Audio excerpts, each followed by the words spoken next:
আমি প্রথম ভেবেছিলাম যে আজকের প্রোগ্রাম করা হবে না। বিশ্বাস করুন, আজকে আমি ভেবেছিলাম প্রথম আজকের প্রোগ্রাম করা হবে না। তারপর ভাবলাম যে আজকের প্রোগ্রাম বাংলাদেশে বসে করতে হবে, কারণ পূর্ব নির্ধারিত সূচি অনুযায়ী আজকেই তো কলকাতা দখলের ডাক দেওয়া হয়েছিল।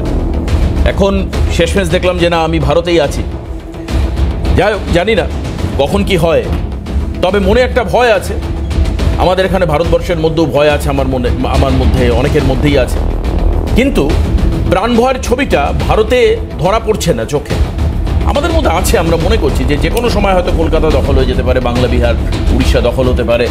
আমরা যে কোনো সময় দেখতে পারি দিল্লির লালকেল্লায় বাংলাদেশের পতাকা উঠছে, হতে পারে বাংলাদেশ দখল করবে, হুমকি দিচ্ছে অ্যাটলিস্ট। আমি জানি না কি হবে না হবে, বাট হুমকি তো আমরা পাচ্ছি। এখন ব্যাপার হচ্ছে যে বাংলাদেশে যে প্রাণ ভয় মানুষের মধ্যে রয়েছে সেটা খুব পরিষ্কার হচ্ছে গত কয়েক মাসের ঘটনায়। কি ছবি? বাংলাদেশে প্রাণ ভয়টা কোন জায়গায়? বাংলাদেশে কেন মানুষ আতঙ্কিত? বাংলাদেশ কি মানুষকে সার্বভৌমত্বের বার্তা দিতে পারছে? বাংলাদেশে কি মানুষ আতঙ্কে থরথর করে কাঁপছে? কোনো মানুষ পালিয়ে আসছে কোচবিহার দিয়ে, কোনো মানুষ পালাচ্ছে নদিয়া দিয়ে, কেউ মুর্শিদাবাদ থেকে ঢুকছে, কেউ উত্তর চব্বিশ পরগনা থেকে ঢুকছে, কেউ আবার ত্রিপুরার রামবাসা দিয়ে ঢুকছে। কেন ঢুকছে? আমার একটা প্রশ্ন, যে এই যে মানুষ চারিপাশে ভারতবর্ষের বিভিন্ন অঙ্গরাজ্যগুলোর মধ্যে ঢুকছে, তার কারণ হচ্ছে একটাই, বাংলাদেশে গত কয়েক মাস ধরে আতঙ্কের পরিবেশ বিরাজ করছে। সেই কারণের জন্য প্রাণ ভয়ে মানুষ পালাচ্ছে। ডক্টর ইউনূস যতই বলুক, যতই উনি বলার চেষ্টা করুন, বাংলাদেশে এই আতঙ্কের পরিবেশ এক শ্রেণীর মানুষের মধ্যে তৈরি হয়েছে। তার মধ্যে ডেফিনেটলি সংখ্যালঘু রয়েছেন এবং একাধিক মুসলিম পরিবার রয়েছেন যারা এই ভ্যান্ডালিজমের বিরুদ্ধে, এই রাউডি মুভমেন্টের বিরুদ্ধে তারা বলা শুরু করেছেন। আসুন একবার এই মুহূর্তে আমরা দেখাবো আপনাদের সেই ভয়ের ছবিটা কোথায়।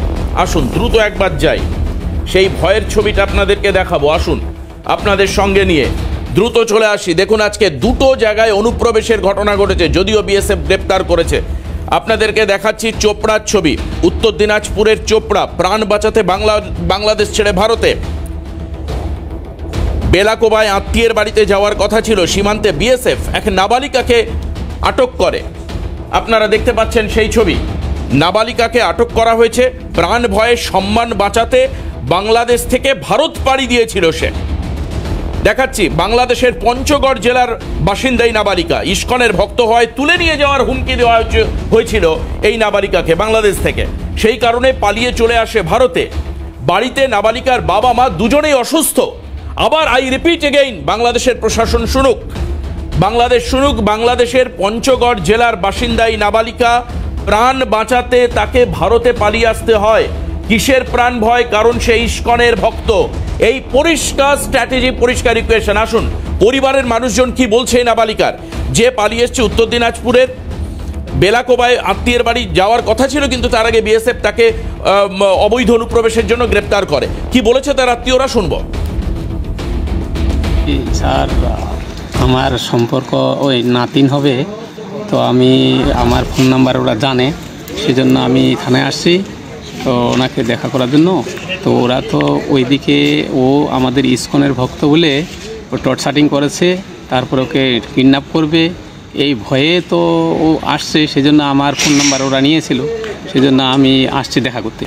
ওনার কাছে শুনলাম ওই তো এটাই, যে আমাকে এইখান থেকে কিডন্যাপ করে নিয়ে যাবে। আমি বাপের এক মেয়ে, আমি ইস্কনের ভক্ত, এই ইস্কনের ভক্ত হয়ে আমার দোষ হয়েছে, সেজন্য আমাকে এই জন্য ওরা বাড়িতে আসে হুমকি দিচ্ছে। বাংলাদেশের কোথায় বাড়ি ওনার? বাংলাদেশে বাড়ি হচ্ছে পঞ্চগড়ে।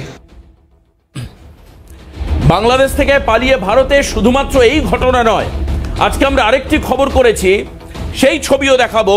সেখানে করতোয়া নদী টপকে আমরা দেখতে পাচ্ছি জলপাইগুড়ির করতোয়া নদী পার হয়েছে এই কলেজ পড়ুয়া। প্রাণ বাঁচাতে ভারতে, নদী সাঁতরে ভারতে প্রবেশ এই পড়ুয়ার। প্রাণ বাঁচাতে, বাংলাদেশে একটি কলেজের ছাত্র, প্রাণ বাঁচাতে এই হিম শীতল দিনে উত্তরবঙ্গে আপনারা জানেন কিরকম ঠান্ডা, নদী পেরিয়ে জল পেরিয়ে কোনো রকমে ভারতে প্রবেশ করবার চেষ্টা করে। আপনাদের মনে থাকতে পারে কয়েকদিন আগে ত্রিপুরার আমবাসার ছবি আপনাদেরকে দেখাচ্ছিলাম। ত্রিপুরার আমবাসা তো এইভাবে 80 বছরের বৃদ্ধ মানুষকে নিয়ে বাংলাদেশ ছেড়ে ত্রিপুরাতে চলে এসেছিল একটি পরিবার। এই পড়ুয়া যার ছবি আমরা দেখাচ্ছি এই মুহূর্তে, প্রাণ বাঁচাতে জলপাইগুড়ির রায়গঞ্জের ছবি। বাংলাদেশ থেকে ভারতবর্ষে আসা, পরবর্তীকালে বিএসএফ এর হাতে গ্রেপ্তার, যে কোনো সময় বিএসএফ এর গুলিতে ঝাঁঝরা হতে পারত, কিন্তু প্রাণ বাঁচাতে বাংলাদেশে এমন উগ্র পরিস্থিতি তৈরি হয়েছে, প্রাণ বাঁচাতে এরা ভারতে আসছে। আর এই মুহূর্তে আপনাদেরকে দেখাবো এই যে প্রাণ ভয় বাংলাদেশে আছে কিনা, কি বলছেন এই পড়ুয়া যে পালিয়ে এসছে, যাকে গ্রেপ্তার করেছে বিএসএফ। শুনবো কি বলেছে সে। সমর্থনে আমাদের হিন্দুদের উপর অনেক টর্চার হচ্ছে, যার কারণে আমি বাংলাদেশ থেকে ইন্ডিয়াতে আসি। আমাদের হিন্দুদের উপর খুব টর্চার হচ্ছে। তোমার পরিবারের উপরে টর্চার আমাদের কি হুমকি টুমকি দিয়েছে?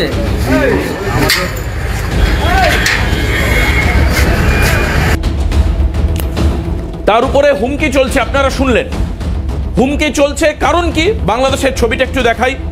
বাংলাদেশে আইসিসের পতাকা নিয়ে হিজবুতের জঙ্গি সংগঠন রাস্তায়, দেখুন আসুন এই ছবি এবার দেখাই। বাংলাদেশের রাস্তায় আইসিস পতাকা, দেখুন বাংলাদেশের ছবি, বাংলাদেশের পতাকায়, বাংলাদেশের মাটিতে আইসিসের পতাকা নিয়ে হিজবুতের জঙ্গি সংগঠন।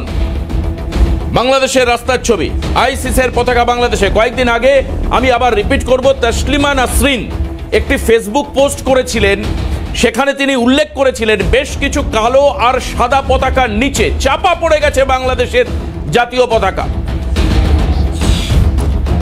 আর এবার এই মুহূর্তে আপনারা জানেন আজকে 11 তারিখ, গতকাল বিদেশ সচিব পর্যায়ের বৈঠক ছিল বাংলাদেশে।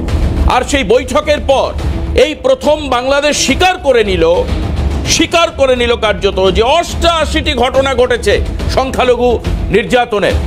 88টি ঘটনা। কি বলেছেন বাংলাদেশের তরফে প্রেস সচিব শফিকুল আলম কি বলেছেন শোনাবো আপনাদের, শুনুন। ধর্মীয় রিলেটেড, মাইনরিটি ভায়োলেন্সের রিলেটেড কেস, মাইনরিটি রিলেটেড কোনো সংখ্যা যদি আপনারা চান, কেস বা কতজন অ্যারেস্ট করছেন, আমরা আশা করছি যে এটা আমরা আপনাদেরকে নিয়মিত এটাকে আপডেট দিতে পারবো। আমরা একটা পুলিশের থেকে আমরা একটা প্রতিবেদন পেয়েছি, তারা বলছে যে মোট 70 জন সোফার অ্যারেস্টেড হয়েছে এই কয়েকটা ঘটনায়, এবং এটা চলমান। এটা আমরা আরও বেশ কিছু 88টা কেস হয়েছে। আমরা এই যারা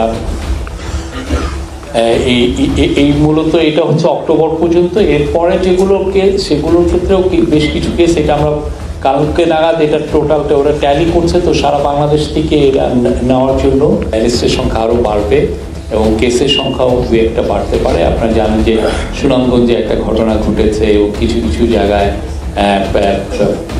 কয়েকটা, চিটাগাংয়ে দু একটা ঘটনা ঘটেছে, ঢাকায় তুরাগ থানায় একটা ঘটনা ঘটেছে, নরসিংদীতে একটা ঘটনা ঘটেছে। তাহলে এতদিন রেসপেক্টেড আমাদের সমস্ত প্যানেল গেস্ট যারা বাংলাদেশ থেকে বসছেন, তারা তো গতদিন প্যানেলে আমাকে বললেন যে আপনারা সমস্ত অর্নামেন্টেড ভিডিও দেখাচ্ছেন, আপনারা সমস্ত ডক্টরড ভিডিও দেখাচ্ছেন, আপনারা ফেক ভিডিও দেখাচ্ছেন বললেন। গতদিনই আমাকে বলেছিলেন। আজকে আরেকজন গেস্ট রয়েছেন, আমি জানি না উনি কি বলবেন। বাংলাদেশের প্রেস সচিব যেটা ঘোষণা করলেন, যেটা বললেন প্রেসের সামনে, মিডিয়ার সামনে এসে, তাতে 88টি ঘটনা ঘটেছে। 88টি ঘটনা, যার মধ্যে 70 জনকে চাপে পড়ে গ্রেপ্তার করতে হয়েছে। কারণ কি, কেন আমি চাপে পড়ে শব্দটা বললাম? কারণ প্রথম দিকে কোনো গ্রেপ্তারি হয়নি। আইনজীবীরা চট্টগ্রাম আদালতের সামনে দাঁড়িয়ে হুমকি দিচ্ছে যে কেউ আইনজীবী দাঁড়াবে না চিন্ময় কৃষ্ণ দাসের পক্ষে। ভাবতে পারেন, কলকাতাকে দখল করবার কথা বারবার বাংলাদেশের তরফ থেকে আসছে। শুধুমাত্র বাংলা, বিহার, উড়িষ্যা নয়, আমি দেখতে পাচ্ছি দিল্লির লালকেল্লার পাশাপাশি, যেরকম অনেকে বলছে দিল্লির লালকেল্লা দখল করে নেবে, কিন্তু তার থেকে বেশি শুনতে পাচ্ছি কলকাতা দখলের কথা। কেন কলকাতা দখল করবার কথা বারবার করে বাংলাদেশ ভাবছে, সেটাও আমি জানবো আজকে আমাদের যিনি বাংলাদেশের গেস্ট রয়েছেন তার থেকে। কলকাতার দিকে টার্গেট কেন? কলকাতার দখল করবার ইচ্ছা কেন আপনারা প্রকাশ করছেন? আমি তো সেই জন্য প্রথম ভাবছিলাম যে আজকে হয়তো আমাকে বাংলাদেশে বসে অনুষ্ঠান করতে হবে। কলকাতা দখল হলে আমাদের এই স্টুডিও ফুডিও সব বাংলাদেশের মধ্যে চলে যাবে, একদম শিওর, পুরো স্টুডিও বাংলাদেশে একদম। আমি অরিন্দমকে বলেওছিলাম যে পেছনে বড় করে ফ্ল্যাগ দেখিয়ে শুরু করবে, শেষ অনুষ্ঠান আমার হবে আজকে।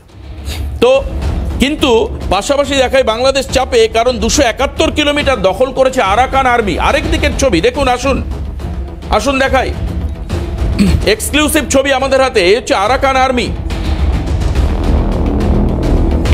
এই আর্মির তারা দখল করছে। আমি বিস্তারিত পরবর্তীকালে শুনবো যে কারাই আরাকান আর্মি। 271 কিলোমিটার দখল। বাংলাদেশের সঙ্গে আরাকান আর্মির তিক্ত সম্পর্ক। বাংলাদেশ সরকার সিঁদুরে মেঘ দেখতে শুরু করেছে এবং মায়ানমার বাংলাদেশ সীমান্তে ম্যাংরাও শহর দখল। এই আমরা দেখতে পাচ্ছি। কারা এরা? আরাকান আর্মি বাংলাদেশের। অর্থাৎ এবার একটু দেখাই যে আমরা একটু ম্যাপের দিকে আসি। আসুন আমি আপনাদেরকে দেখাই। এই যে বারবার করে 7 সিস্টার্স দখলের কথা বলা হচ্ছে এবং তার সঙ্গে মৌলবাদীরা আজও আমাদের কাছে বাইট আছে। তারা হুমকি দিচ্ছেন যে তারা আসাম, ত্রিপুরা, মণিপুর তারা দখল করে নেবেন। কোন জায়গা? আসুন দেখাই। এই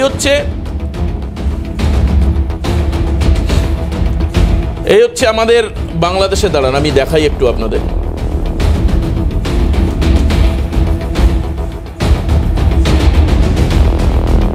বেশ, আমি আসছি আমি ম্যাপে আপনাদেরকে দেখাবো যে বাংলাদেশ বর্ডারের খুব কাছাকাছি হচ্ছে আপনার একদিকে হচ্ছে মায়ানমার, চট্টগ্রাম নিচের দিকে, এক পাশ হচ্ছে পশ্চিমবঙ্গ, আরেক দিকে হচ্ছে ত্রিপুরা হয়ে আজকে যেটা আপনাদেরকে দেখাই যে কেন আমি ত্রিপুরার কথা বলছি। এবার আসুন একটু দেখাই। এই ম্যাপের মধ্যে দিয়ে একটু দেখাই আপনাদেরকে। এই হচ্ছে বাংলাদেশের ম্যাপ। এই হচ্ছে বাংলাদেশের ম্যাপ আপনারা দেখতে পাচ্ছেন। এবার এখানে এই হচ্ছে পশ্চিমবঙ্গের সীমানা। এই হচ্ছে মায়ানমার। এই মায়ানমার হয়ে ঢোকার এই যে আরাকান আর্মির কথা বলা হচ্ছে এবং সেই কারণের জন্য বাংলাদেশ থেকে আমরা দেখতে পাচ্ছি এটা হচ্ছে এই জায়গাটা আপনারা দেখতে পাচ্ছেন চিকেন নেক। এই পাশটাতে দেখুন পরিষ্কারভাবে ত্রিপুরা, মিজোরাম, মেঘালয়, আসাম, নাগাল্যান্ড, এই সমস্ত এই জায়গাটা, এই অংশটুকু দখল করবার কথা বলা হচ্ছে। এই হচ্ছে ত্রিপুরা। আমি পরবর্তীকালে ম্যাপে বড় করে দেখিয়ে দেব। এই হচ্ছে ত্রিপুরা। এই হচ্ছে ত্রিপুরা। এই জায়গায় হচ্ছে আখাউড়া বর্ডার। এই আখাউড়া বর্ডার অবধি আজকে বিএনপির ছাত্র, যুব এবং স্বেচ্ছাসেবী সংগঠনের মিছিল ছিল। সেই ছবিটা একবার দেখাই, তারপর আমি বড় ম্যাপে দেখাচ্ছি। দেখুন এই মুহূর্তে আপনাদেরকে দেখাই। দেখুন এই হচ্ছে বিএনপির মিছিল। বিএনপির ছাত্র, যুব এবং স্বেচ্ছাসেবী 3টি সংগঠন। শুনুন।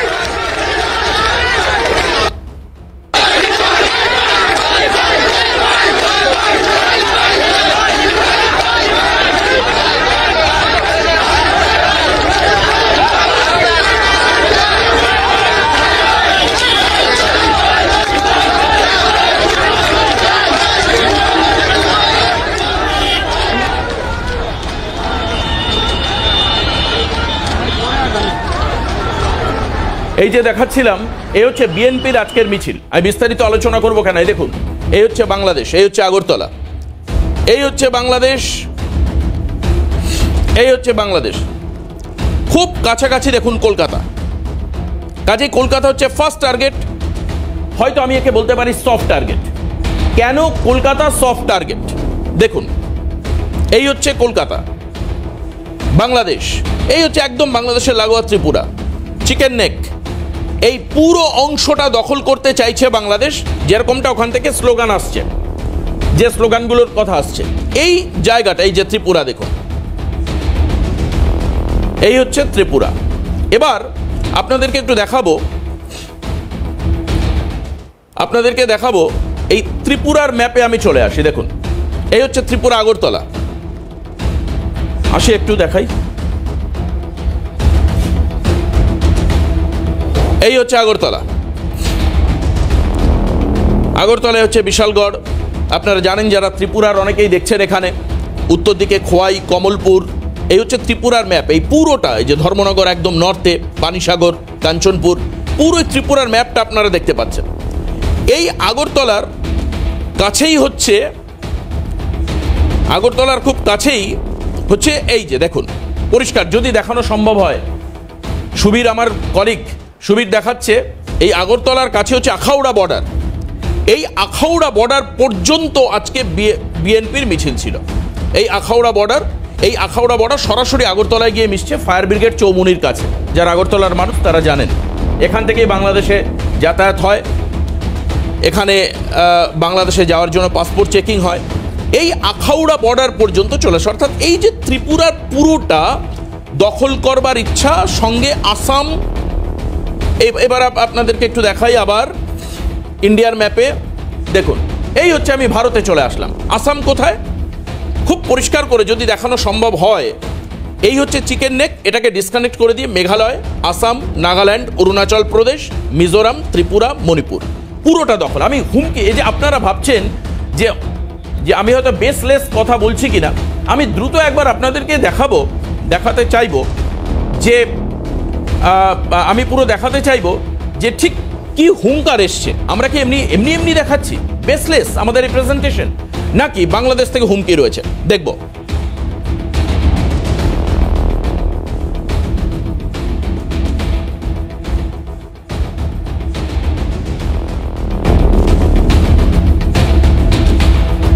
ত্রিপুরা আমাদের, আসাম আমাদের, মিজোরাম আমাদের, সমগ্র পূর্বাঞ্চল নিয়ে নতুন বাংলাদেশের সীমানা হবে ইনশাআল্লাহ।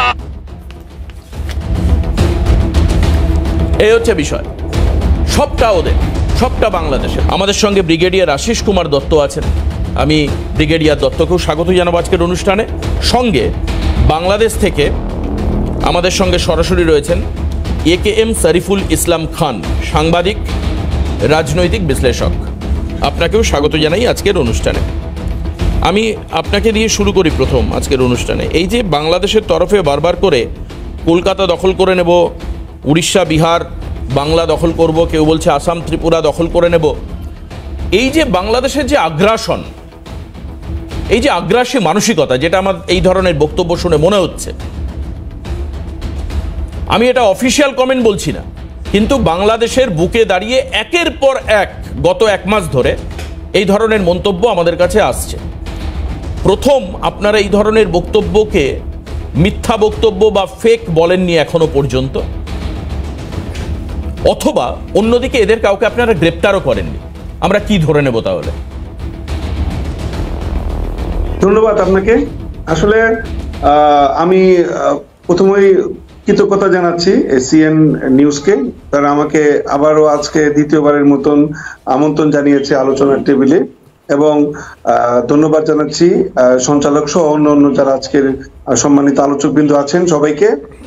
আর পাশাপাশি আমি ধন্যবাদ জানাবো বাংলাদেশ সরকারকে, যে বাংলাদেশ সরকার আমাদেরকে এই সুযোগটা করে দিয়েছেন।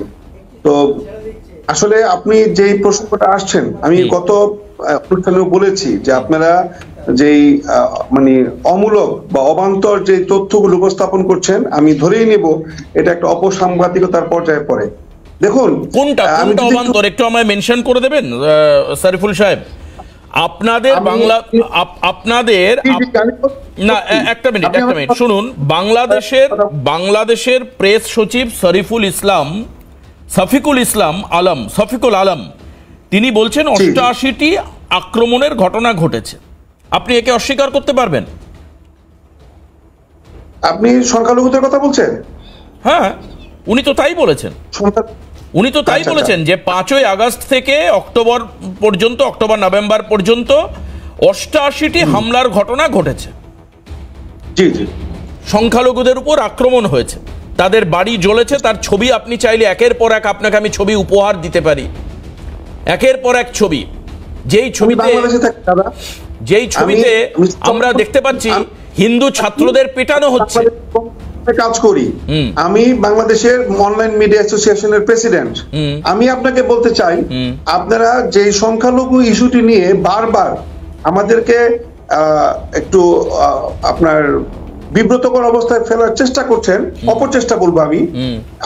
মূলত বিষয়টা হচ্ছে বাংলাদেশের, আমি যে গ্রামের ছেলে, আমার যে দাদুর বাড়ি, আপনারা যেটা ঠাকুর মশাই বলেন, আমার গ্রামের এক রানিং কাউন্সিলর হচ্ছে হিন্দু সনাতনী, এবং এই স্বাধীনতার পরবর্তীকালে উনি আমাদের এই সনাতনী কাউন্সিলর রয়ে গেছে। সেটা তো আওয়ামী লীগের আমলে অনেকেই ছিলেন হিন্দু বা সনাতনী, তারা বিভিন্ন পদে ছিলেন।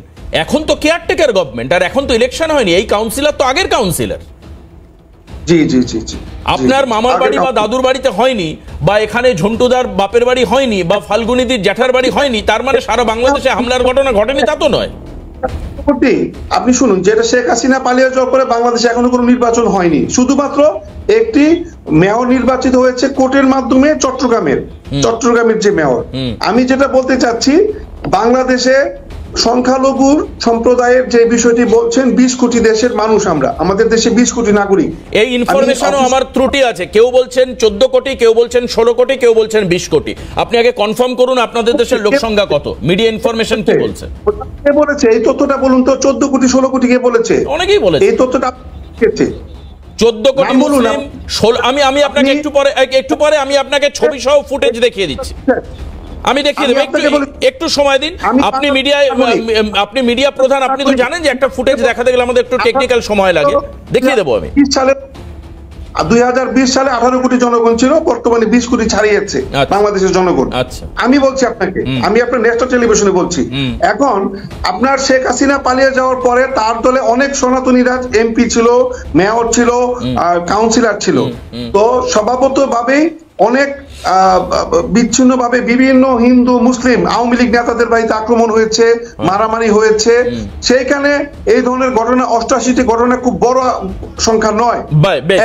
88 সংখ্যা বড় সংখ্যা নয় আপনি বলছেন, তাহলে এটা 188 হলেও আপনি বলতেন যে 20 কোটির দেশে 188টা ঘটনা ঘটেছে, এমন কি? এটাই তো আপনাদের স্ট্যান্ড পয়েন্ট। আমি আসছি, আবারও আপনার কাছে ফিরবো,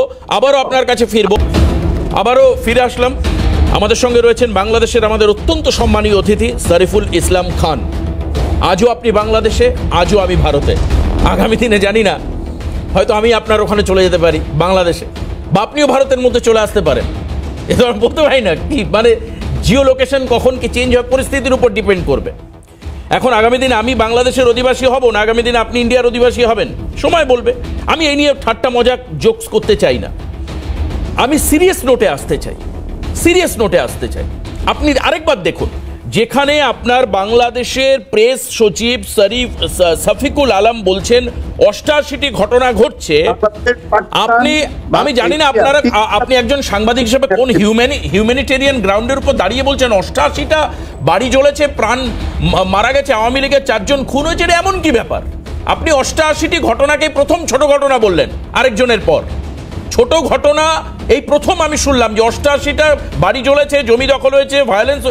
আর একটা জিনিস মাথায় রাখবেন, আপনি সরকারি তথ্য অরিজিনাল তথ্যের থেকে অনেকটা কম হয়। এবার আপনাদেরকে দেখায় আরো কিছু হুমকির ছবি দেখাই। সাহেব কিছু হুমকি হচ্ছে গোমাংস রাখার দায়ে। না, আপনার কেন গোমাংস আটকে যান দাদা? আমাদের এখানে না,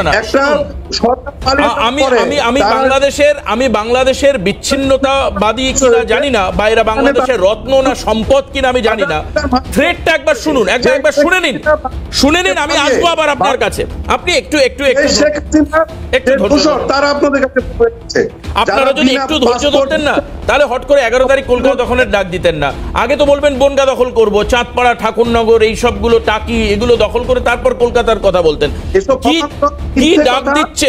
না, আপনাদের বাংলাদেশে থাকা কিছু ধর্মীয় সংগঠনের মানুষ, তারা কি ডাক দিচ্ছে একবার শুনুন আপনি ধৈর্য ধরে, প্লিজ শুনবো। চট্টগ্রাম নিয়ে লাফালাফি করেন না। আপনারা যদি চট্টগ্রাম নিয়ে লাফালাফি করেন, আমরা কলকাতা, 7 সিস্টার, আগারতলা সবকিছু নিয়ে টান দেব, এবং মরহুম আব্দুল হামিদ খান বাসানির পূর্ণ মানচিত্র নিয়ে নেব। আমরা বাংলাদেশের মধ্যে পূর্ণ মানচিত্র আমরা বহন করব, বাংলাদেশের পূর্ণ মানচিত্র নিয়ে আমরা ছেড়ে দেব। প্রয়োজন হলে আল্লাহর কসম খেয়ে বলছি, ভারতকে খন্ড খন্ড করে ছেড়ে দেব। ভারতের মধ্যে পতাকা, কালেমার পতাকা উত্তোলন করে ছেড়ে দেব।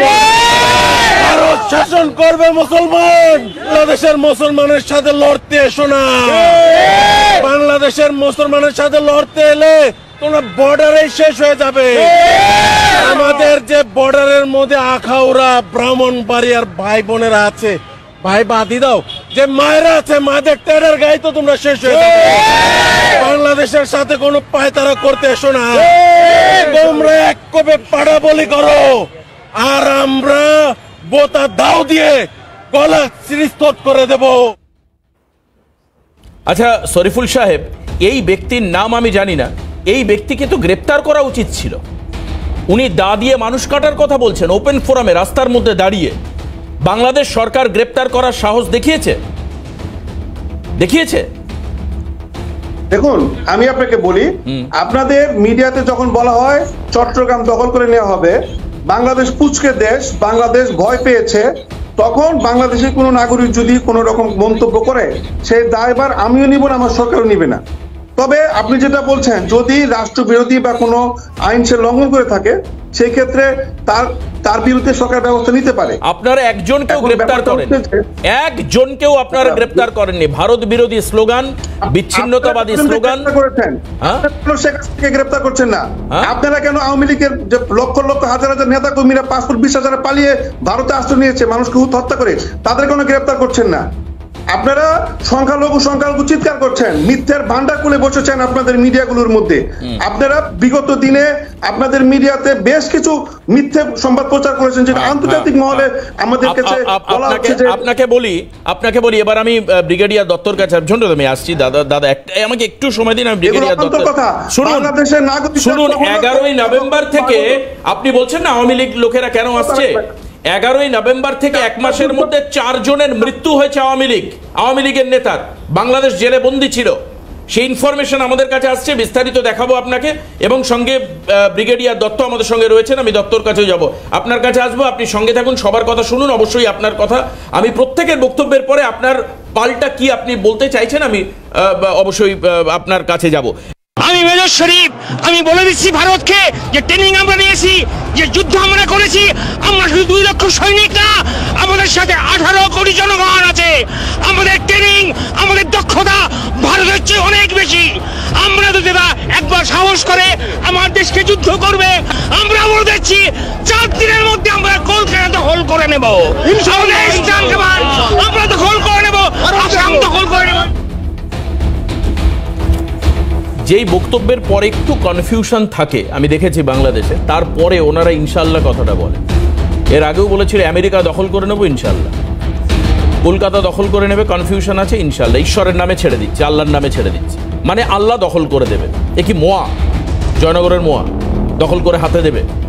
তো অবাক কাণ্ড। আর যেই ব্যাপারটা ওদের কনফিডেন্স আছে সেটা ইনশাল্লাহ আর বলে না খুব একটা। আমি এই কয়েকদিন ধরে তো বাংলাদেশ স্টাডি করছি, আমেরিকা দখল করে নেবো ইনশাল্লাহ, মানে আল্লাহ দখল করে হাতে দেবে। অদ্ভুত। কলকাতা দখল করে নেবো ইনশাল্লাহ, ত্রিপুরা দখল করে নেব, তারপর ইনশাল্লাহ বলছেন ত্রিপুরা কাছাকাছি হয়তো দখল করলেও চেষ্টা করতে পারে আর এর আগে বললেন ব্রাহ্মণবেড়িয়া, কি আখাউড়া, এই সমস্ত জায়গায় দখল করে নেবে, সবই ত্রিপুরার বর্ডারের নাম আর কি। এখন আপনাদেরকে দেখাই যে এই আপনি উনি বললেন না, আবার দেখুন ইনফরমেশন, সাংবাদিক সাহেব আপনি রয়েছেন, আপনি বলছেন 20 কোটি, এই ভদ্রলোক বলছেন 18 কোটি। আরেকটা বাইট শোনাবো, কেউ বলছে 16 কোটি। বাংলাদেশে কত লোক আমরা বুঝতে পারছি না।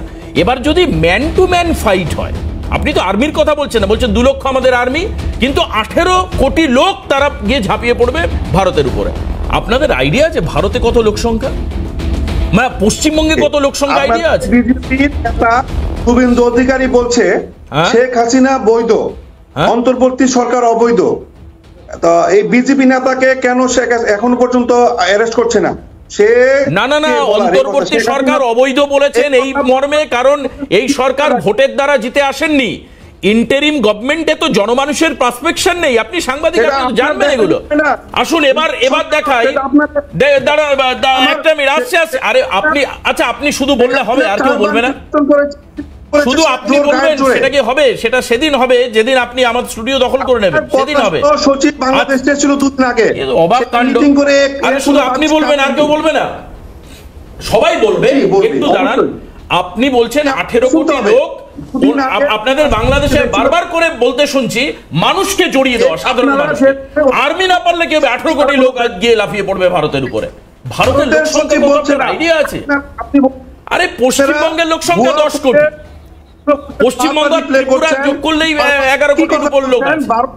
কলকাতা দখল করা হবে, এই ধরনের কোনো কথাই আমরা বলি। যাকে এবার এই মুহূর্তে দেখাই যাকে আপনার স্বীকার অস্বীকারের ব্যাপার নয়, আপনি হয়তো বলেননি, কিন্তু বাংলাদেশ থেকে যে বাইটগুলো আসছে এবার দেখাই।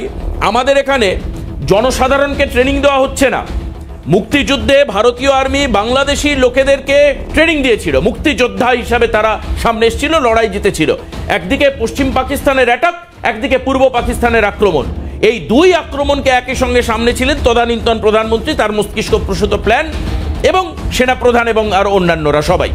এবার দেখাই, দেখুন আর্মি বাড়ানো হচ্ছে। আমাদের কাছে খবর আছে কেন, এর পাক্কা খবর, আমি আমার দায়িত্বে বলছি, যে সমস্ত ভারতীয় সেনাদেরকে, বিএসএফকে একদম জিরো লাইন, যেটাকে বলা হয় 0.0 লাইন, যেখানে যে অংশটা সেখানে ডিপ্লয়েড করা হয়েছে 0 পয়েন্টে।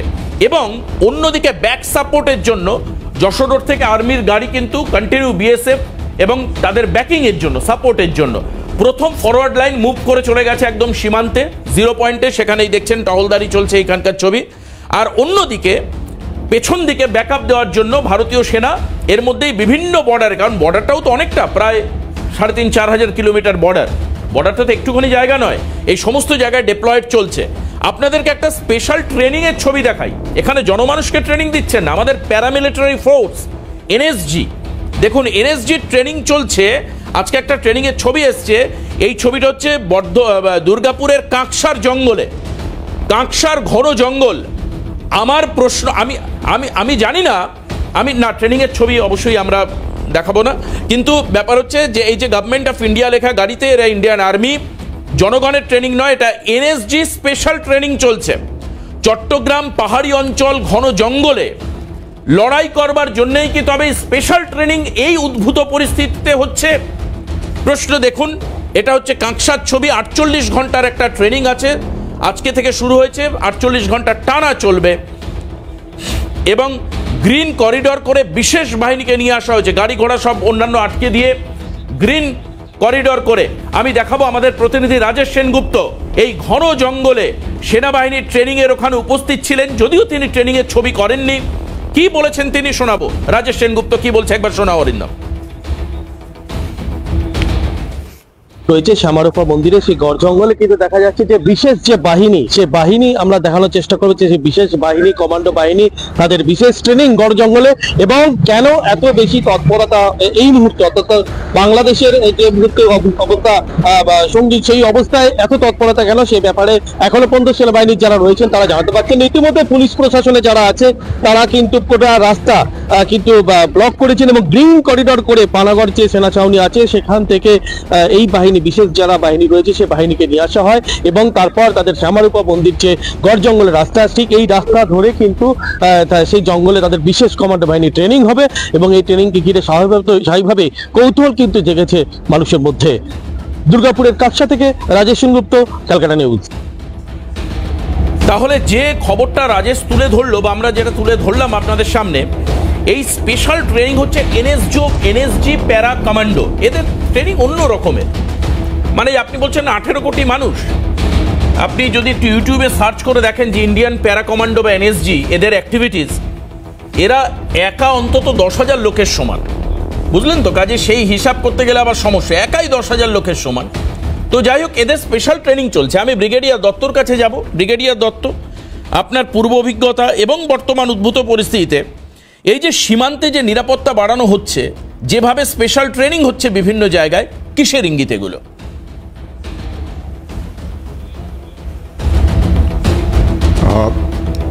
আমি আপনাকে প্রথমে বলতে চাই, এর আগেবারে যে আমার আলোচনা হয়েছিল retired major of the Bangladesh army, এবং উনি অনেক তথ্য দিয়েছিলেন, তার মধ্যে একটা ছিল যে বাংলাদেশের জনতা চাইছে চীনের সঙ্গে হাত মেলাতে। কারা চাইছে? জঙ্গিরা, জঙ্গিবাদী মৌলবাদীরা। এরা সব মাদ্রাসায় পড়াশুনো করেছে, এরা কখনো উইঘুর মুসলমানদের নাম শোনেনি। চীনে মুসলিমদের একবারে 20 দাঁত কেটে দেওয়া হয়েছে, ওদের দাড়ি নেই, গোপ নেই, কোনো মাইক, মসজিদে মাইক নেই। সুতরাং ওরা যদি চীনের উপরে ভরসা করে করুক, পুরো চীনকে নিয়ে আসুক। চীন যে একটা কলোনি করে দেবে, ওদের এক জায়গায় ওই পার্বত্য চট্টগ্রামে পাঠিয়ে দেবে। ওদের কোনো আইডিয়া নেই যে চীন কি করতে পারে। চীন হাম্বারটোটা শ্রীলঙ্কাকে লোন দিয়ে হাম্বারটোটা দখল করে নিয়েছে। চীনের অনেক প্ল্যান ফেল হচ্ছে। বর্ডার রোড ইনিশিয়েটিভ, BRI পাকিস্তানে মার খাচ্ছে। কারা মারছে? সুতরাং এগুলো সমস্ত হচ্ছে গিয়ে উদ্ভট অশিক্ষিত লোকেদের কথা। এবার আপনি যেটা বললেন আর্ম ফোর্সের ব্যাপারে, আর্ম ফোর্সেস আমাদের এখানে 24/7 রেডি থাকে। রিয়াকশন আপনারা দেখেছেন, ছোটোখাটো ব্যাপারে নয়। উনারা একটা কথা চিন্তা করছেন যে ওদের লোক ঢুকে যাবে। উনি কি আরেক প্রথমবার আপনার যখন এখানে আমি আপনাদের সঙ্গে আলোচনা করেছিলাম, ওরা কি ভুলে গেল যে ইন্ডিয়ান আর্ম ফোর্সেসের কি স্টোরি ছিল, কি তাদের অবদান ছিল অনেক রকমের ব্যাটলফিল্ডে। আমি বাংলাদেশের কথা বলছি না, বাংলাদেশকে দুভাগ করেছে, বাংলাদেশকে পাকিস্তান থেকে আলাদা করেছে, সেটা অন্য ব্যাপার। কিন্তু যারা এখন আওয়ামী লীগের ওপরে বা যারা রাস্তায় আন্দোলন করছে তারা কি বলছে? আমরা এই শেখ হাসিনা চলে যাওয়ার পরে আমরা যে আশা করেছিলাম, ছাত্রনেতারাই বলছে আমরা যেটা আশা করেছিলাম সেটা পূরণ হলো না ইউনূস সাহেবের দ্বারা। ওদের জাতির এখন জনক হচ্ছে গিয়ে ইউনূস সাহেব। উনি নিজে নিজে এক্সাইল হয়েছিলেন। উনার ফাইন্যান্সের ব্যাপারে অনেক রকমের গন্ডগোলের কথা শুনেছিল। এগুলো আমি এতে বলছি না, আমি বলছি প্রেস রিপোর্ট থেকে। সুতরাং উনি 83 বছর বয়সে যদি ভাবেন যে এরকম একটা উগ্রবাদী দেশকে লিড করতে পারবেন, তাহলে সেখানেও একটা সমস্যা আছে। আর সবচেয়ে বড় কথা হচ্ছে ইউনূস সাহেবকে কে বসিয়েছিলেন? এতে কোনো ট্রেনিংয়ের ব্যাপার নেই, এতে ট্রেনিং কিছু হবে না। ইউনূস সাহেবের ক্রেডেনশিয়াল কি? Okay deep state, American deep state বসিয়েছিলেন যাতে একটু ভারতকে বিরক্ত করা যায়, কারণ আমেরিকার সঙ্গে ভারতের সম্পর্ক সবসময় একটু টালমাটাল খেয়ে রয়েছে। উনারা কি ডিনাই করতে পারবেন? আমি প্রেসের, যেহেতু এক ভদ্রলোক আমার সঙ্গে আপনার প্যানেলে বসছেন যিনি প্রেসের খবর রাখেন, আমি তো একটা কথা অনেক প্যানেলেই জানতে চেয়েছি, শেখ হাসিনার কি প্রাইভেট এয়ারক্রাফট ছিল? উনি বাংলাদেশ থেকে ইন্ডিয়াতে এসে, ভারতবর্ষে এসে কি করে ঢুকলেন? কে মদত করেছিল? এইটা তো কোনো জবাব আমি কোনো প্যানেলে পাইনি। আমি অনেক প্যানেলে বসছি। একদম। আপনার মনে থাকতে পারে আমি ওই মেজর সাহেব যিনি এখন বিরাট ব্যারিস্টার, উনাকেও জিজ্ঞেস করেছিলাম, ওটা তো কোনো উত্তর পাচ্ছি না। ওকে কি বাংলাদেশের লোকেরাই সেনাবাহিনী, লোকেরা তো হবে না, সেনাবাহিনী না হলে উনি হেলিকপ্টার পার থেকে উনাকে ওখানে পাঠিয়ে দিয়ে ফেরত নিয়ে আসে কেন? এবং বাংলাদেশের একাধিক নেতা, ব্রিগেডিয়ার দত্ত, একটা মিনিট আসছি, সবাই দেখছি বাংলাদেশের জনগণ যারা নর্মাল সিভিলিয়ান তাদেরকে যুদ্ধে জড়িয়ে দিচ্ছেন। আপনারা জনমানুষের রায় নিয়েছেন যে জনমানুষ যুদ্ধে যেতে চায় কিনা? আপনারা জনমানুষের কোন রায় নিয়েছেন? একটা তদানীন্তন সরকার যে ইলেক্টেড গভর্নমেন্ট নয়, সিলেক্টেড গভর্নমেন্ট, সে কি করে বলে যে 18 কোটি মানুষ যুদ্ধে যাবে? আপনি শিওর যে 18 কোটি মানুষ যুদ্ধে যাবে? খারাপ হয়ে গেছে। ভারতের বাঙালি যারা আছেন তারা মমতা ব্যানার্জি এবং শুভেন্দুর মতো আপনাদের মাথায় সমস্যা দেখা দিয়েছে। আমি সঞ্চালক সাহেবকে বলতে চাই, আমি জানি না আপনি কোথায় পড়াশোনা করেছেন, আপনারা যেভাবে মিথ্যার আশ্রয় নিচ্ছেন, যেভাবে প্রত্যেকটা কথায় আপনারা মিথ্যা কথা বলে যাচ্ছেন। দেখুন কেন শেখ হাসিনা অবৈধ? শেখ হাসিনা মানুষ হত্যা করে, দেশের নাগরিকদেরকে হত্যা করে সে পালিয়ে গেছে। সারিফুল ইসলাম খান আমাদের সঙ্গে রয়েছেন, বাংলাদেশের সাংবাদিক এবং পলিটিক্যাল অ্যানালিস্ট, রাজনৈতিক বিশ্লেষক। আপনার কথা আবার আমরা শুনবো, কি বলবেন বলুন। আমি যেটা প্রথমের উত্তর হচ্ছে, উনি একটা যে আপনার সাবেক সেনা কর্মকর্তা, উনি জানতে চাচ্ছিল যে কিভাবে শেখ হাসিনা পালিয়ে গেল বাংলাদেশ থেকে, কিভাবে ভারতে আশ্রয় নিল। ঘটনাটা হচ্ছে বাংলাদেশের যখন 5ই আগস্টের আগে সারা বাংলাদেশের মানুষ একটা বিপ্লব করছিল, অভ্যুত্থান করছিল, সেই অভ্যুত্থানে ব্যর্থ হয়ে শেখ হাসিনা যে নিজের জীবন বাঁচাতে সে সেনাবাহিনীর আশ্রয় নিয়েছে। সেনাপ্রধান হচ্ছে তার বোন জামাই, তার বোন জামাইকে রিকোয়েস্ট করেছে যে আমাকে যে করে হোক ভারতে পাঠিয়ে দাও। তো এই যে বাংলাদেশের রাজনীতিতে ভারতের প্রভাব বিস্তার করা, হস্তক্ষেপ করা, এটা অনেক পুরনো বিষয়। সেটা ৭১-এর আগে থেকেই ভারতের এই রাজনীতিটা ভারত তৎকালীন রাজনীতিক নেতৃবৃন্দ থেকে ধরে এখন পর্যন্ত নরেন্দ্র মোদী, শুভেন্দু অধিকারী, মমতা ব্যানার্জিরা করে আসতেছে। বিগত 3টা নির্বাচনে ভারতের হস্তক্ষেপে শেখ হাসিনা নির্লজ্জ চোরের মতো রাতের বেলায় ভোট দিয়ে নির্বাচিত হয়েছে, তাকে আপনারা বলছেন বৈধ। আর যাকে বাংলাদেশের রাষ্ট্রপতি বাংলাদেশের রাষ্ট্রপতি আপনার সংবিধান সম্মতভাবে শপথ নিয়েছেন, সেটা হচ্ছে অবৈধ। বাংলাদেশের জনগণ যাকে চাচ্ছে সে হচ্ছে অবৈধ। বাংলাদেশের জনগণকে যারা হত্যা করে পালিয়েছে ভারতে, সে হচ্ছে বৈধ। এখন আমার প্রশ্নটা হচ্ছে যে শেখ হাসিনা কেন, একজন রাষ্ট্রনায়ক ভারত পালিয়ে থাকবে, সে দেশে কেন ফিরছে না? কেন শেখ হাসিনাকে আপনারা দেশে কোন রকম পাসপোর্ট, ভিসা, কোন রকম বৈধ কাগজপত্র ছাড়া ভারত সরকার কেন শেখ হাসিনাকে সে দেশে আশ্রয় দিয়েছে? ২ নাম্বার বিষয় হচ্ছে আপনারা যে কথাটা বলছেন সংখ্যালঘু, আপনাদের নিজের দেশের সংখ্যালঘুদের অধিকার আপনারা রক্ষা করতে পারছেন না, আপনারা আরেকটা দেশের, ভিন্ন দেশের সংখ্যালঘুদের কথা বলছেন। দেখুন, বাংলাদেশের ৪৭ সালের পর থেকেই সংখ্যালঘুরা ভারতে পালিয়ে যাচ্ছে, ভারতে চলে যাচ্ছে। তাদের এক পা থাকে বাংলাদেশে, এক পা থাকে ভারতে। তারা ১০০ টাকা ইনকাম করলে ৭০ টাকা ভারতে পাচার করে দিচ্ছে।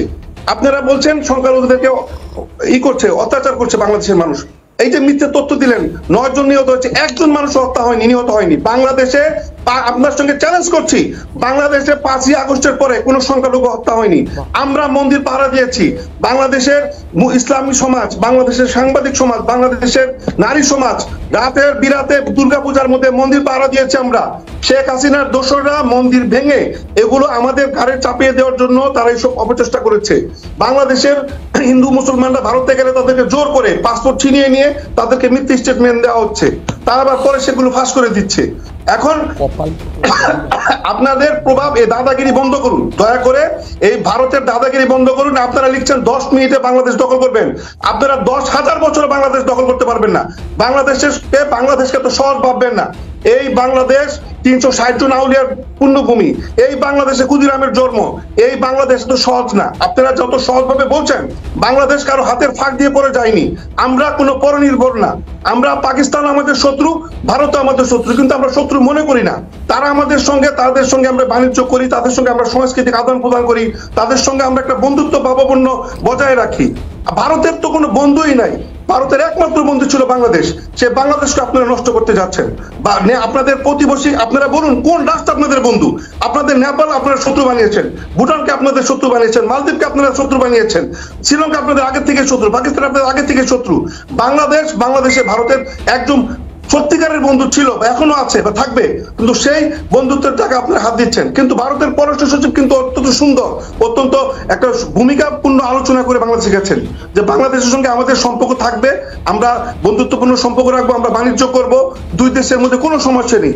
আপনারা এই যত মিডিয়ার মধ্যে ভার্চুয়াল আপনারা যুদ্ধ শুরু করেছেন, মিডিয়ার যুদ্ধ শুরু করেছেন, বাস্তবত বাংলাদেশের সঙ্গে যুদ্ধ হওয়ার কোনো কারণ নেই, কোনো সুযোগও নেই। এবং সেই সংখ্যালঘু নিয়ে যেসব অপতথ্য, অপপ্রচার আপনারা করছেন, অচিরেই আপনাদের তৎপরতা, অপপ্রচার বন্ধ হয়ে যাবে। এবং আপনারা শেখ হাসিনাকে আশ্রয় প্রশ্রয় যতই দিন না কেন, এই শেখ হাসিনার বিচার বাংলাদেশের মাটিতে হবে, এই খুনিদের বিচার বাংলাদেশের মাটিতে হবে।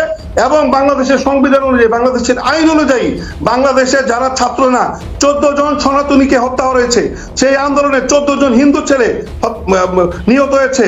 আপনাদেরকে বলে রাখি, এটা বাংলাদেশের মানুষের আন্দোলন ছিল শেখ হাসিনার বিরুদ্ধে, স্বৈরাচারী ফ্যাসিবাদের বিরুদ্ধে। এই ফ্যাসিবাদী সরকারকে আপনারা আশ্রয় দিয়ে ভুল করেছেন, সেই ভুলের প্রায়শ্চিত্ত আপনাদের ভারতকে করতে হবে। এবং আপনাদের যে শুভেন্দু অধিকারী বলছে যে বৈধ, সে এটা বলতে পারে না। ভারত বাংলাদেশ নিয়ে আপনাদের নাক গলানোর কোনো প্রয়োজন নেই।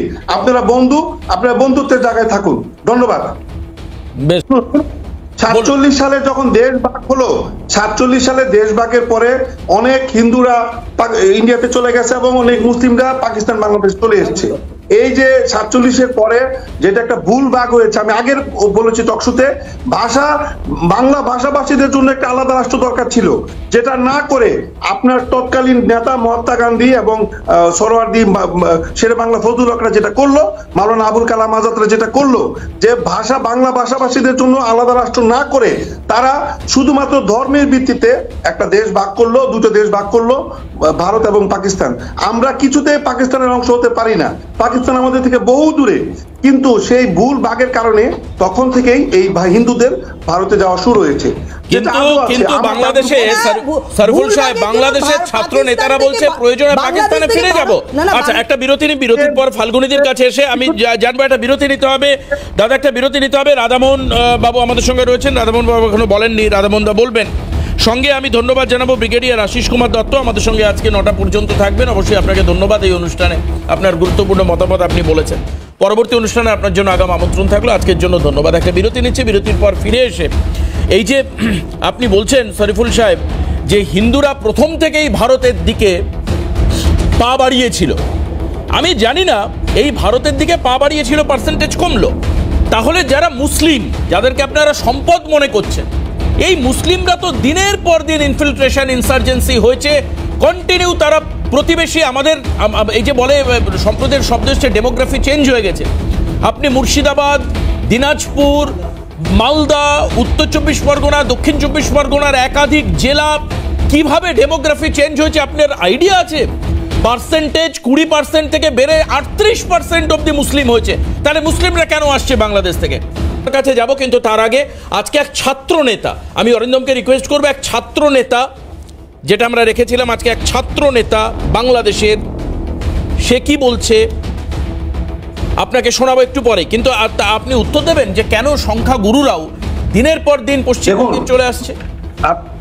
শুনুন, প্রথমত ওনার যে তথ্যগুলো, সে তথ্যগুলো সঠিক না, পরিসংখ্যানটা সঠিক নয়।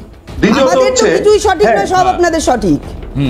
আপনাদের তখন 23 ছিল, এখন আমাদের এখানে 38। আপনারা হিসাব করে দেখুন, যেটা বলছে এর বাদেও আলাদা আছে।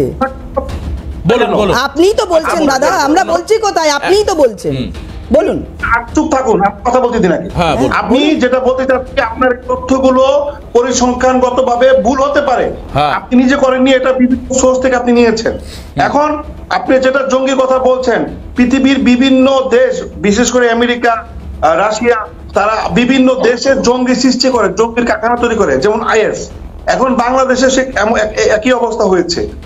এরকম সাধারণ অনেক মানুষকে জঙ্গি বলে গত 15 বছর 17 বছর শেখ হাসিনা জেলের মধ্যে বন্দী করে রাখছে, তাদের নির্যাতন করা হয়েছে। স্বভাবতই আইনিগতভাবে তারা ছাড়া পেয়েছে অনেকেই, তারা আপনাকে জঙ্গি বলছেন, এবং অনেক জঙ্গি হয়তো বা এই আইনের সুযোগে বড় কোনো লয়ার ধরে তারা ম্যানেজ করে বেরিয়ে এসছে। এটা হতে পারে, আমি অস্বীকার করছি না। আপনি যে পরিসংখ্যানের কথা বলছেন, আমি অস্বীকার করবো না যে বাংলাদেশ থেকে হিন্দুদের সংখ্যা কমে যাচ্ছে। এটার দুইটা কারণ হচ্ছে। একটা কারণ হচ্ছে, আমি একটা উদাহরণ দিচ্ছি, বেসিক ব্যাংকের এমডি, ভদ্রলোক নাম হচ্ছে নিমাই চন্দ্র দাস বা কি একটা, উনি প্রায় 500 কোটি টাকা আত্মসাৎ করে, ব্যাংকের টাকা আত্মসাৎ করে সে ভারতে গিয়ে বিভিন্ন পশ্চিমবঙ্গে বিভিন্ন প্রজেক্ট করে জমি কিনে সে ওইখানে অ্যারেস্ট হচ্ছে। এখনো ভারতে পশ্চিমবঙ্গের অ্যারেস্ট। এখন পর্যন্ত বন্দি বিনিময় চুক্তি অনুযায়ী ভারত সরকার তাকে আমাদের কাছে হস্তান্তর করেনি। বেসিক ব্যাংকের এমডি 500 কোটি টাকা এরকম বাংলাদেশ থেকে সাবলী পরিবহন, বাংলাদেশ থেকে টাকা কামিয়ে ইন্ডিয়াতে তারা বাড়িঘর করে। আপনারা সেই সুযোগটা দেন কেন? মমতা ব্যানার্জি সেই সুযোগ দেয় বিধায় আজকে বাংলাদেশ থেকে ওখানে গিয়ে করে। যদি এই সুযোগ তারা না পেত, তাহলে আপনি জানেন না বাংলাদেশে হিন্দুদের মধ্যে কি সৌহার্দ্যপূর্ণ অবস্থান। হিন্দুর জমিতে মসজিদ হয় এবং আমরা মুসলমানরা গিয়ে মন্দির বানিয়ে দেই। আমাদের এমন কোন পরিবার নেই, আমাদের মধ্যে সমঝোতা নেই। আপনারা এসব মিডিয়ায় বানানো, তাহলে যে ছবিগুলো আসছে সেগুলো, তাহলে বাংলাদেশ থেকে 23%। এবার আমি বলি, ঢাকা বিশ্ববিদ্যালয়ের বরকত সাহেব, অধ্যাপক মানুষ, আপনার দেশে স্বনামধন্য অধ্যাপক, তার একটা বই 2016 সালের 20 নভেম্বর, আজ থেকে 8 বছর আগে লেখা বইটি আপনারা ব্যান করেননি, বহুল প্রচলিত এবং ফেমাস ভারতেও বাংলাদেশেও, political economy of reforming agriculture, land, water bodies in Bangladesh. সেখানে তিনি, আপনি বলছিলেন না 71-এর আগে এসছে তারপরে আসেনি, তিনি পরিসংখ্যান দিয়ে দেখিয়েছেন যে 30 বছর লাগবে বাংলাদেশ থেকে হিন্দু শূন্য হতে, তার মধ্যে 8 বছর চলে গেছে, মাত্র 22 বছর আছে। তিনি আরো দেখিয়েছেন যে 64 থেকে 2013 এই 10 ইয়ারের মধ্যে 1,13,00,000 হিন্দু শুধু ভারতে চলে এসছে, যার দৈনিক গড় হচ্ছে 623 জন। এবং তিনি আরো দেখিয়েছেন 71 থেকে 81 এই 10 বছরে 512 জন এসেছে। শরীফুল সাহেব কি বলবেন? কি আপনি অস্বীকার করবেন? এই তথ্য নিয়ে কি বলবেন শরীফুল সাহেব? আপনার দেশের লেখক লিখেছে, বলুন। ছিল এক সময় 90% ছিল হিন্দু মানুষ। হযরত শাহজালাল রাদিয়াল্লাহু 1800 বছর আগে যখন বাংলাদেশে প্রবেশ করলো, তখন দলে দলে মানুষ ইসলামের প্রতি ঝুঁকেছে। আপনি এক সময় যখন শতকরা 90 জন যদি এক সময় থাকতো এই বাংলাদেশে হিন্দুদের, তখন এখন যদি সেখানে 6% হয়ে যায়, এই দোষ কার উপর চাপাবেন? আপনারা ভারতে বাংলাদেশের নাগরিকদেরকে আশ্রয় দেওয়া বন্ধ করুন। বেশ, আজকে হাতে সময় নেই, আমাদের শেষ করতে হবে। আপনাকে আগাম আমন্ত্রণ থাকলো, আগামী অনুষ্ঠানে আবারও দেখা হবে, তথ্যভিত্তিক আলোচনা হবে। এখানে কারোর প্রতি রাগ জেদ ক্ষোভ কিছু নেই। আমার কথা হচ্ছে যেভাবে ম্যাল প্র্যাকটিস হচ্ছে এবং যে তথ্যগুলো সামনে আসছে, আমি সবাইকে ধন্যবাদ জানাবো আজকের অনুষ্ঠানে। আমি আবারও বলছি, প্রাণ ভয় বাংলাদেশে আছে বলেই বাংলাদেশ থেকে দলে দলে সংখ্যালঘু এই রাজ্যে এই দেশে এসছে এবং মুসলিমরা আসছে এই দেশের এই রাজ্যের রোজগারে থাবা বসাতে। তাদের রোজগারে, কারণ বাংলাদেশের অর্থনৈতিক অবস্থা ভালো নয়।